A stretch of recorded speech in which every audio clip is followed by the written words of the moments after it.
Properties. Oops, built in. See if that will do it. Maybe this will do. I'm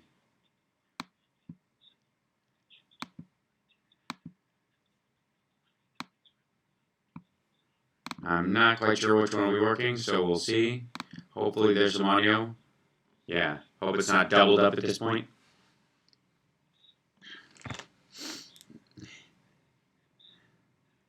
Excellent. Okay. Here we go. We'll see if I'm calling in today.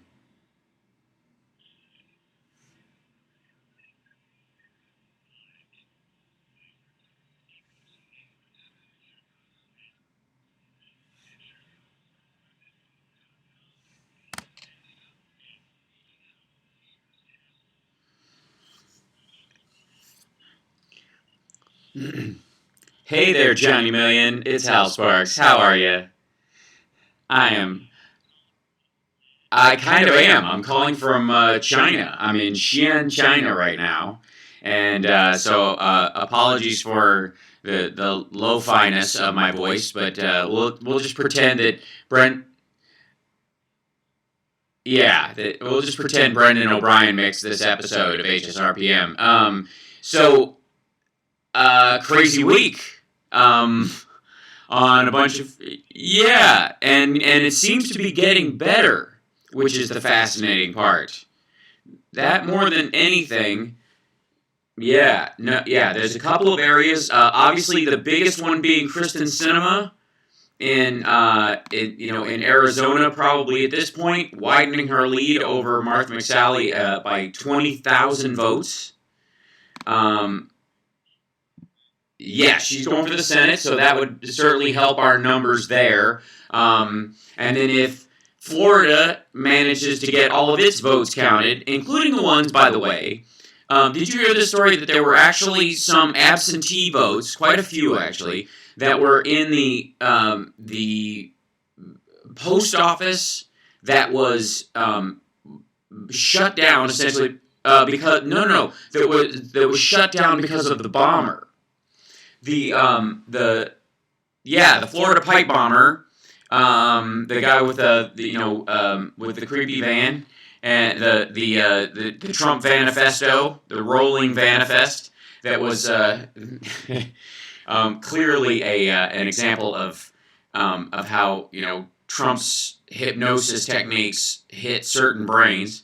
That guy, as he mailed out his packages, one of the ways they centered in on where this guy was that they found the post office ultimately where he had sent stuff from, and they locked it down. Well, in the locking down of it, they locked down a bunch of absentee ballots that were sitting, waiting to go through the process.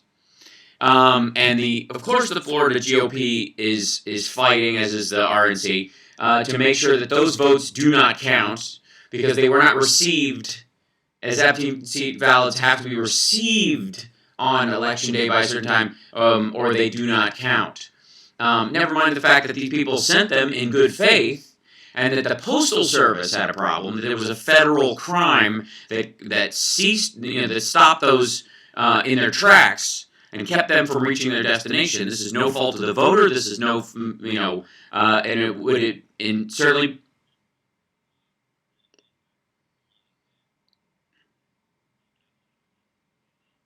Well, they actually, because of if the hardline reading of the law is that they have to arrive by a certain time, they kind of do, which I think would be a violation of the spirit of the law, if not the letter of the law. So that a lot of times the spirit of the law means one thing, but the very being specific about the text of the law, which is, by the way, why a lot of Republicans like their judges to be strict constitutionalists. So you stick to the paperwork. I know it says that we can't have slavery. Okay, we can't get past that one, but it still says in there that certain people are 3/5 of a person, and we can still have that, right? That's still a strict interpretation. Can we allow that? That's the kind of crowd that they want. And so that in of itself, watching that will play out will be fascinating. Obviously, absentee ballots, provisional ballots for people who are valid voters will have to be counted in Florida before we'll know. And Florida is obviously becoming an ongoing problem in America's electoral process, have been for a long time. We see you, Jeb Bush and George W. Bush. But the legacy of Florida's voting issues is obvious currently. But still, again, a hair's breadth distance, and this has always been my argument, man. You can't let it get close. There's something like in the Martha McSally Kristen Sinema fight. There's something like 46,000 Green Party votes. This could have been settled a long time ago, Green Party folks. If you had vote Democratic this time and saved those votes for local people, local office to help grow the Green Party in a grassroots way instead of just shooting for the top every single time, mainly Senate, House, and the presidency. And it's not as if Martha McSally has anything to do with goals that Green Party members would have, and there's nothing about Kristen Sinema that would make you think that she is against what the Green Party of Arizona wants. Certainly, that her goals are the same, with very little difference probably. Certainly, the kind of difference you'd even find between yourself and the actual Green Party candidate in some cases. A difference of opinion on 2 or 3 different issues, right? So that in and of itself is problematic. Let's just say, it's one of my favorite words. And hopefully, we will see a decent. That I think is definitely going to fall that way. I think Kristen Sinema is going to be in, even when they find other votes. There are not enough that will be 100%. Leaning McSally's way, it's almost impossible to believe that's how it would be. And with a 20,000 vote lead in a state that size, it's unsurmountable. I think I would call it for Sinema if I was anybody else, especially at this rate. The Republican Party of Arizona is flipping out, of course, not surprising. But that one will wind on for a couple of days. Georgia, of course.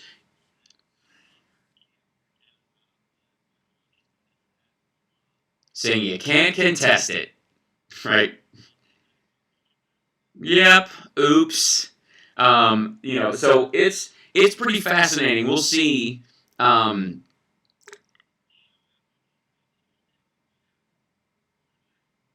Yeah.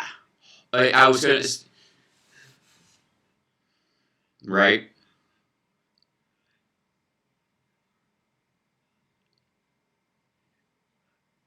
Yep. Right.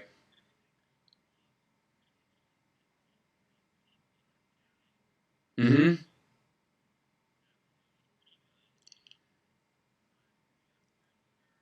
Yeah. Mm,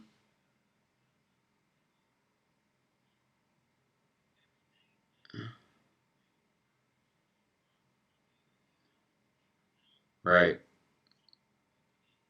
Yeah. So overall, Illinois was a big turn.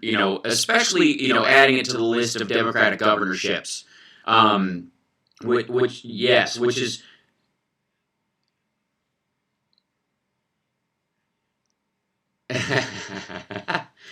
entirely true. The interesting thing, I think, for all of us, going into 2020 especially, and some of this won't help until 2022, unfortunately, but and it certainly won't help in the areas where I believe in Nevada, they now have, for the first time in forever, a governor, a Democratic governor, and a female governor at that.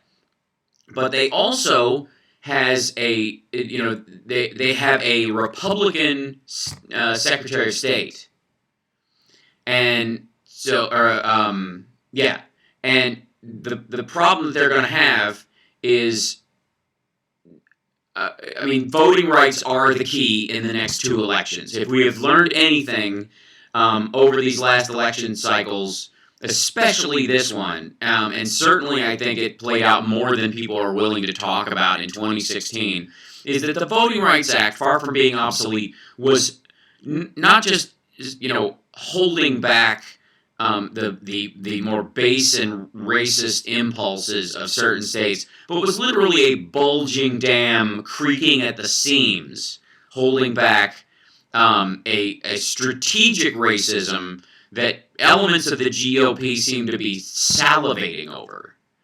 That this is so important to them as a strategy, because there is, by the way, not a single Senate win for the Republicans can be put on overwhelming support of that actual candidate. They are all the result of massive voter suppression. And then certainly the Georgia race, everyone is giving Stacey Abrams crap basically for not conceding already, because she's behind by the margin she's at. But the volume of people that Brian Kemp has disenfranchised with his actions is so huge. I would say that dudes, give him hell. Drag it out as long as you can, even if it ends up being a losing battle on the actual numbers of what the ones that they actually have, the votes that they actually have there. The reality is, all those people he cheated out of the right to vote deserve to make his tenure as governor a living hell, because he got in through illegitimate means. He did everything he could to make sure that valid voters could not vote. That is un-American. Yeah.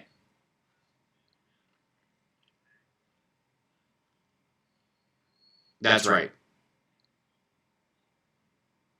And that should be, that's one of those rules where I think a lot of the founding fathers and the founding state holders, people who were designing the constitutions of each state, actually never expected to happen. It's one of those things, an unintended consequence of how the system was set up, right? And so,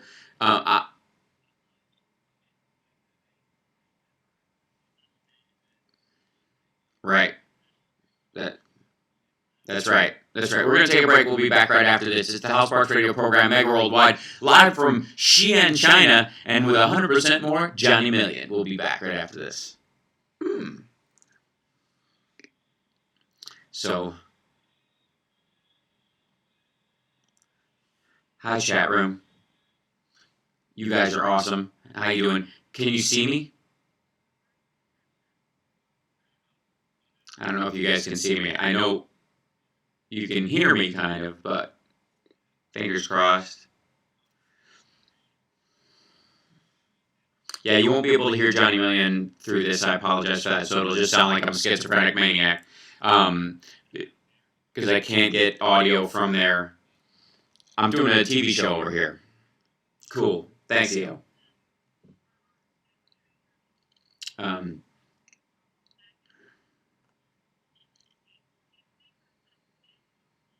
What's up, Billy? Thank you so much. And thank you, Sandra. Appreciate that. I'm glad you worked the polls. That was awesome. See that Trump canceled going to a remembrance memorial due to weather? Yeah.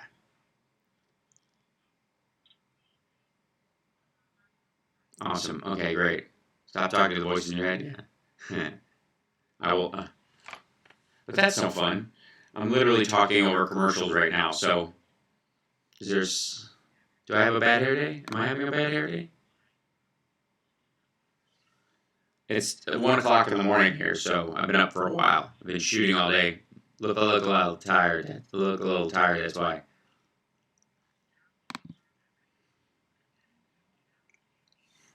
See if I can get yeah. I gotta use my iPad to get some information.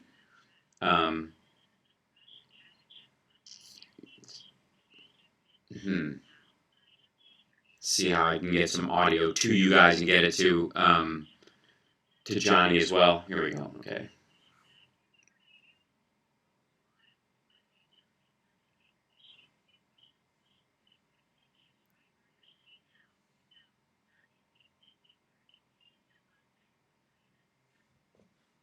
Yeah. Hey. Yeah. Excellent. Okay, I'll be back. We're coming back on in 20 seconds, chat room. Um, okay, thank you.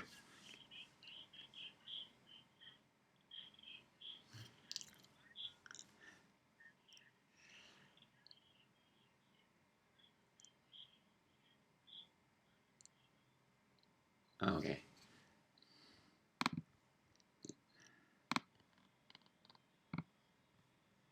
Still hear me, chat room?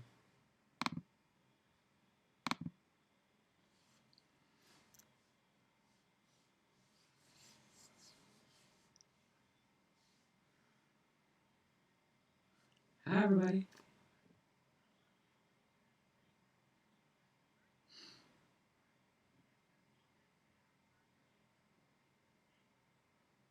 Yep. So, welcome back to the show, and of course, thank you, chat room, for hanging in there. You won't be able to hear Johnny Melly, so I'm gonna have to do a sort of translation in the process of what Johnny says over the course of the show.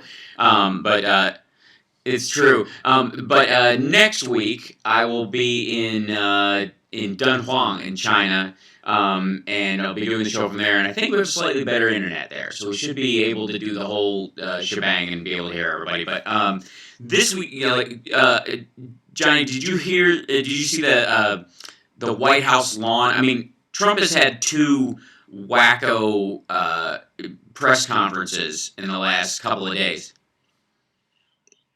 Yes. Yeah, I mean, basically he's picking up the audience that Alex lost by being kicked off of YouTube and other stuff. So, but I think the interesting, I mean, there's a lot of nonsense, and quite frankly, I think he knows what will, what things are legitimate questions and answers and stuff he has to avoid. And I think he also knows what's the sort of talking to reporters version of faking the throw with a dog. You know what I mean? And there's certain things where he knows if he knows if he says something a certain way, he can plead ignorance and innocence on it, like talking poorly about April Ryan. And he can go, I'm not racist, she's just an idiot. You guys are making it racist, but it's not my fault, she's stupid. That kind of thing. Like, he knows, it's exactly what he's doing. He knows how the press and people will respond to it because it's indicative of his attitude, and he doesn't realize, I don't think, how consistent he is to, with his behavior, and how it points to a character flaw and clearly a racist streak in his psyche. I don't think he puts two and two together very often. He just has whatever number is in front of him, whatever single-digit number is in front of him. There is no addition or subtraction in his mind. It is always just this thing. And in the case of, freaking out the press, he knows he's got ways to do it, and it's a great way to avoid the fact that they lost the House this week. They're losing governorships, and yeah, biggest flip in number of offices since Watergate. Yeah.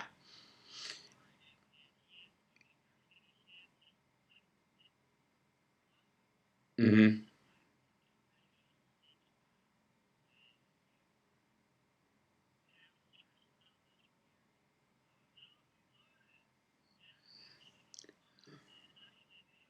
Yeah. Of yeah. It no, Yeah, none of this is ever his fault. That's the fascinating part of this, is that, and you want to blame the governments, and never mind by the fact, if we're talking about the California fires for a second, that the last big fire, the one that, before this one, we don't know what the cause of this one is, but the last one that was, you could see from space, was actually set by a Trump supporting QAnon freak who who thought he could hasten the end times, basically, by setting fires. Like, this guy was I mean, California does not really have a wildfire problem. California has an arson problem, and a good number of these arsonists are effectively right-wing terrorists, and that's something that has to be dealt with in a national conversation at some point.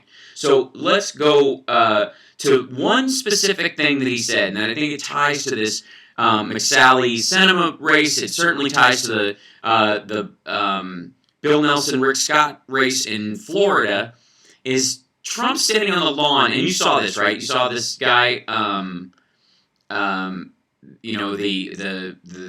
his little, like, I'm not deaf, it's the helicopters. I always thought Reagan was deaf, and then I just realized it's a big helicopter right here, that whole thing. So, and you're stupid, and that's a dumb question, and you're a racist.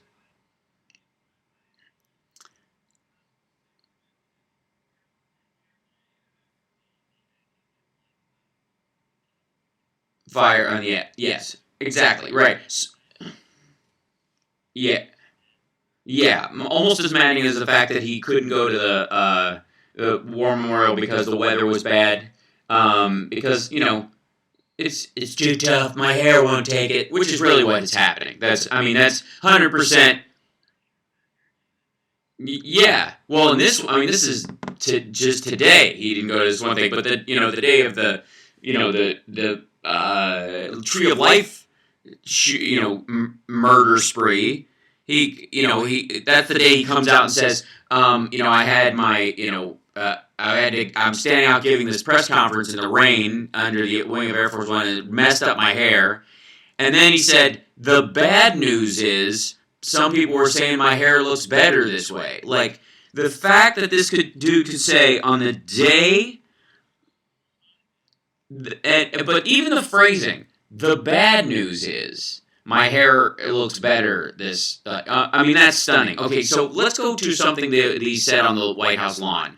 And so they're asking him about the closeness of the races and how he feels about it and the balance of power in the government or whatever. And he starts going off on if you ever notice, when they start finding votes, all of a sudden it's Democratic votes, and it's very sketchy. There's something very bad going on in Broward County. Every time they look for votes in all these counts, in all these recounts, they find that there's Democratic votes.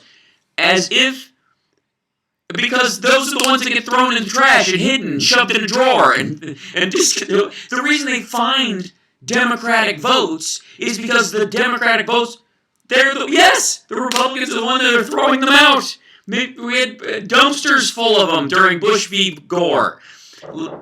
Oh, I'm being yelled at. I think I'm too loud. It might be opening the neighbors. Oh my gosh. I don't know why they're.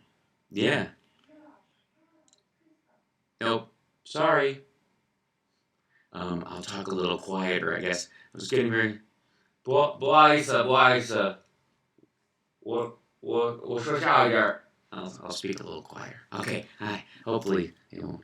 I was waking the lady up. No, because then they'll really call the police. No, I'm not going to do it. Yeah, I guess they're.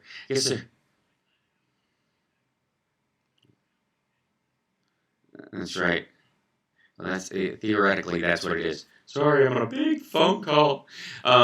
Yeah. So, point. I am pretty shouty. That's right. Thank you, Jennifer Davis, in our chat room. I got a little carried away. We got to do a break. We got 1 minute. We'll get Nashville Carl as soon as we come back on the other side. How's that?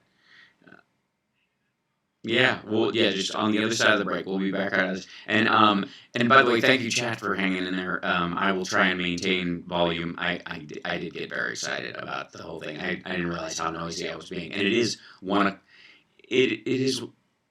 it's true. My voice carries. The only person that can't hear it is my dad upstairs when I'm yelling at him. So we're going to take a break. We'll be back right after this. I think we got a couple seconds left. I do want to say that before we take that break, that what I was trying to say before I got so rudely interrupted by someone I was rudely interrupting was that Trump, in if you ever notice, the Democrats are the ones that, the votes get found. That is a dead giveaway. That is him saying the loud part quiet in the dumbest way possible. There are tons of, you could almost hear this collective forehead V8 slap going around the Republican Party in D.C. Just, oh my God, did he really just say that? But this, the secretaries of state is going to be the big thing. So Democratic governors and Democratic legislatures in houses are going to have to pass laws saying that if the person who is going to be the secretary of state is going to be running to be governor, they have to recuse themselves. That has to be the law. That has to be in every state. We'll be back right after this. It's the House Sparks Radio program, Mega Worldwide at WCPT Radio, Chicago's Progressive Talk.